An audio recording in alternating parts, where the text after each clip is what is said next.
Hi guys, and for today's video, magluluto nga pala tayo ng 2 delicious sardines recipe. Ito ay ang sardines in black bean sauce at ang sardines in tomato sauce. And guys, magluluto tayo ng sardines with tausi, ayan, black beans.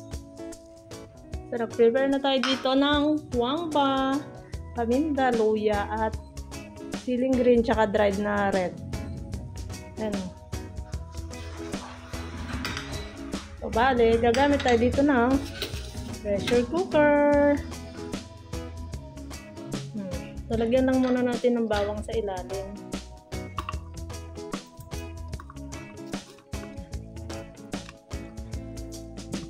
Maglagay din tayo ng tausi sa ilalim. Para hindi didikit yung ating galunggong, guys.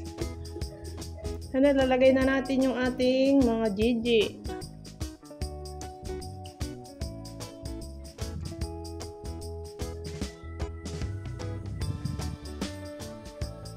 Okay. So, after nyan, lalagay na natin yung ating ibang sangkap. Yung natirang bawang, paminta, at yung ating laurel. And then, syempre, yung natira pa natin tausi.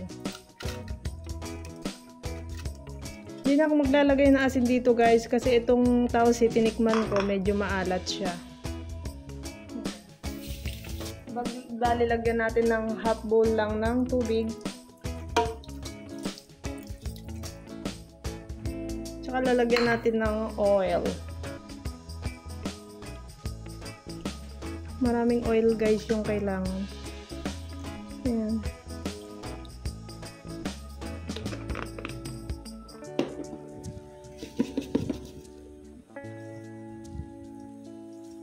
Hindi ko na makalimutan, guys, maglalagay nga din pala tayong konting sugar.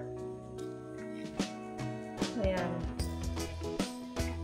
2 teaspoon. Tsaka maglalagay din tayo ng suka. Mga 1 tablespoon lang na vinegar. Ayan. So, nakasalang na sa ating pressure cooker and ito timer lang natin siya ng 30 minutes. Luto na, guys, ang ating sardines. Nilagay ko nga din pala yung ulo. So, ayan. Mumukbangin na natin siya mamaya-maya.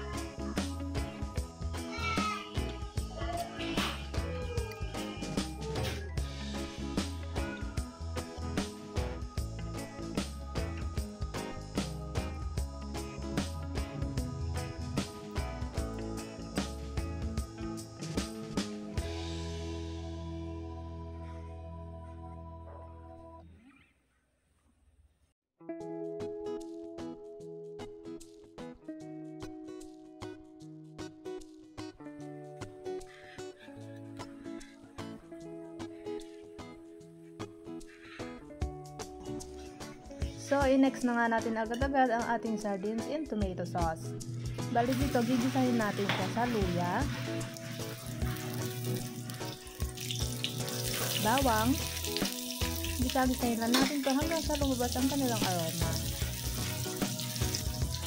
And then, syempre, sibuyas.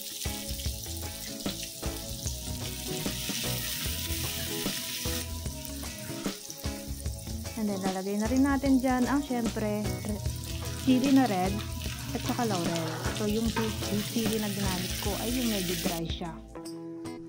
And maglalagay tayo dyan ng pampakulay at pampalasa, pampaasim-asim sa ating sardines, ang tomato paste. So, isang pack lang na maliit yung ating gagamitin.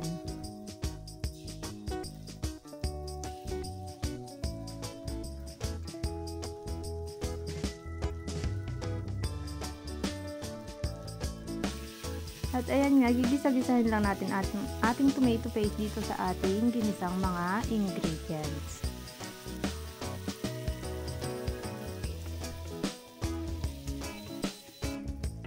And then, maglalagay lang tayo dito ng half bowl ng tubig. Ayan, para maging sauce yung ating mga ginawang ginisang ingredients pala kanina. Ayan, so half bowl lang muna. Hanggang maging thick yung sauce ng ating tomato paste. Ayan. And then, lalagay na natin dyan ang ating galunggong. So, ayan, nililisan na natin siya. So, bali sa paglilinis, after nyo siyang malinisan at matanggalan ng bituka, ibabad nyo ito ng at least 10 minutes sa asin. Ayan, parang i-brine nyo siya sa asin. Ayan, lalagay lang natin dyan yung ating galunggong at medyo halu-haluin natin. Ayan. Medyo ayusin natin siya sa ating pressure cooker. Ganyan, mag-a-add lang tayo dyan ng 1 bowl ng tubig. And another half bowl ng tubig. And maglalagay tayo dyan ng carrot. Optional lang naman yun guys. Pampaganda lang naman ito. At saka syempre, mas magiging healthy yung ating sardines. Kasi meron tayong carrots. Ayan. So, syempre, meron tayong paminta dyan yung buo. Siyempre, pampalasa, maglagay tayo dyan ng 1 tablespoon ng asin.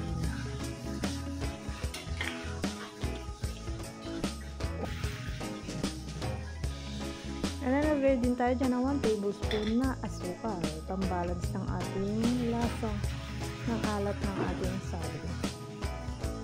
Optional lang yung sugar guys ha. And then, mag-a-add din tayo dyan ng oil sa ibabaw. Mas masarap kasi yung sardinas kung medyo oily siya, ganun. And then, ayan, hayaan lang natin siyang pag kumukulo na, takpan natin ito. And then, hayaan natin kumulo 30 to 45 minutes. Kung gusto nyo nang mas malambot talaga yung bones ng ating isda, ay 45 minutes ang gawin ninyo. So, bali, medium to low lang yung apoy na gagamitin natin. After niyang kumulo, ilo-low natin yung kanyang apoy. And then after 45 minutes nga, ayan, luto na ang ating sardines. Tingnan nyo naman, napakakulay at masarsa ang ating sardines and tomato sauce. So, yun lamang, ganyan lang kadali magluto ng mga sardinas. So, bakit pa kayo bibili kung kaya nyo naman magluto? Yun lamang, and thank you for watching. See you guys next time!